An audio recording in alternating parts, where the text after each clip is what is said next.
Ellie Hawthorne stood in front of the old Victorian house on the edge of the town of Ashcroft, a small, sleepy place forgotten by time. The house loomed before her, casting long shadows in the fading light of dusk. The windows were cracked, the shutters hanging loosely on rusted hinges, and the paint had long since peeled, exposing the weathered wood beneath. It was a sight that would send most people running, but for Ellie, it was a project. She was in her mid-30s, fresh off a promotion that allowed her to escape the noise of the city. She had always been the practical type, no time for the superstitions or haunted house stories. Her new life here would give her the solitude she craved, a place to work on her art and herself. The real estate agent had seemed too eager to close the deal, brushing off the house's condition and avoiding eye contact when Ellie asked why it had been on the market for so long. That didn't matter to her. She got the house for next to nothing. The house had a pull she couldn't quite explain. It felt like fate. The first week went smoothly. Ellie cleaned up the place, spent time unpacking, and began restoring the beautiful wood floors. But at night, there was a palpable shift in the house's atmosphere. Strange noises, the creak of footsteps, the distant murmur of voices, echoed through the halls. At first, she chalked it up to the house settling, but the whispers grew louder, more insistent. One evening, while rummaging in the attic, Ellie discovered something unsettling, a small, almost hidden door behind an old bookshelf. The door was painted the same color as the walls, designed to blend in, as if it were never meant to be found. Inside, she found a small room. There were no windows, no decorations, just a bed and a dresser. The air felt thick, oppressive. On the bed lay an old journal. The entries were written by Mara, a previous owner. Ellie read through them, the writing becoming more erratic with each page. Mara wrote about voices she heard in the house, about how the house seemed to come alive at night. The final entry chilled Ellie to the bone. "I have to leave before they make me stay forever." Unable to shake the eerie feeling, Ellie began researching the house's history. She found that it was built in the late 1800s by a man named Theodore Crane, a wealthy and eccentric businessman who disappeared under mysterious circumstances. His wife, Evelyn, died shortly after, under what were described as unusual and tragic circumstances. Ellie dug deeper and uncovered an unsettling pattern. Over the decades, several owners had lived in the house, but all left abruptly, their departures shrouded in mystery. The town had legends about the house. Rumors that it was cursed, that it consumed the souls of those who stayed too long. The house wasn't just old, it was alive. It needed people to stay because it was built on something dark, something ancient. Theodore Crane, obsessed with the occult, had built the house on land steeped in a history of death and sacrifice.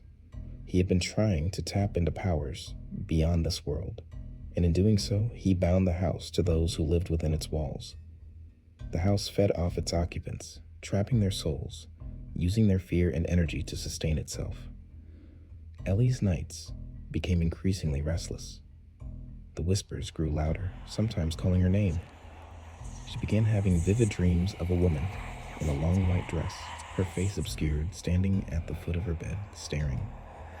In her dreams, the woman would always say the same thing: "Leave before it's too late." But Ellie was not the type to scare easily. She dismissed the dreams as her imagination running wild. However, as the days passed, she felt the house's presence more acutely. She'd catch movement out of the corner of her eye, only to turn and find nothing. The air grew colder, and she often felt as though she were being watched. One night, Ellie decided to confront the strange room again. Armed with a flashlight and the journal, she made her way back to the hidden door. This time, the room felt even more oppressive. As she opened the journal, the pages seemed to flutter on their own, stopping at a page Ellie hadn't noticed before.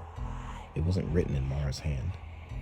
The letters were jagged, almost violent, and the message was clear: "The house won't let you leave." As Ellie dove deeper into the journal and the history of the house, she realized that every person who had lived there had encountered the same fate. They were lured in, manipulated by the house, and eventually they disappeared, their souls trapped inside. The house thrived on the energy of those it trapped. Theodore Crane's dark rituals had opened a door to something beyond, something that fed on life. It needed to keep people to survive, and the room Ellie had found was the heart of it all. A place where the house's power was concentrated, where it could exert its full influence.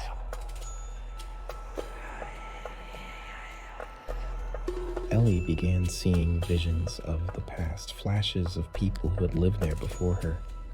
They were stuck in a loop, replaying their last moments over and over. Mara's frantic writing, Theodore Crane's descent into madness, and Evelyn Crane's tragic death. Each moment was preserved in the walls, fueling the house's insidious hunger. The more Ellie resisted, the stronger the house's hold on her became. Doors would slam shut on their own, trapping her inside rooms for hours. Objects moved of their own accord, and the whispers turned into screams. The house was angry, desperate to keep her. It needed her fear, her energy.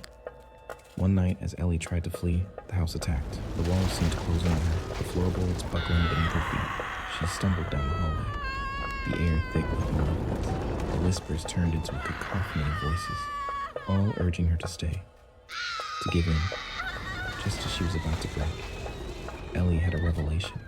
The house could only trap her if she allowed it to.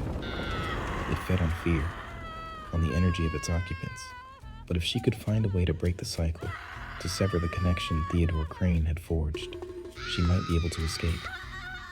Ellie returned to the hidden room one last time, the journal in hand. She had pieced together enough of the house's dark history to know that the key to breaking its power lay in confronting its heart. She wasn't just fighting for her life. She was fighting for all the souls the house had consumed. As she stood in the center of the room, the walls began to pulse with a sickly glow. The house was aware of her intent. It fought back, the whispers turning into a deafening roar. But Ellie stood firm. In the final moments, Ellie lit a match, setting fire to the room's walls. The flames licked up the old wood, the heat intensifying as the house howled in fury. The fire spread quickly, consuming the room. And as it did, Ellie felt the house's grip on her weaken. The voices faded, the oppressive air lifted, and for the first time in weeks, Ellie felt a sense of peace. Ellie stood outside the smoldering ruins of the house as the sun rose on the horizon. She was battered and exhausted, but alive. The house was gone, its power broken, its hold on her, and countless others severed. As she drove away from Ashcroft, Ellie glanced in the rearview mirror at the charred remains of the house. She knew she would never return, but part of her wondered if the house's spirit had truly been destroyed.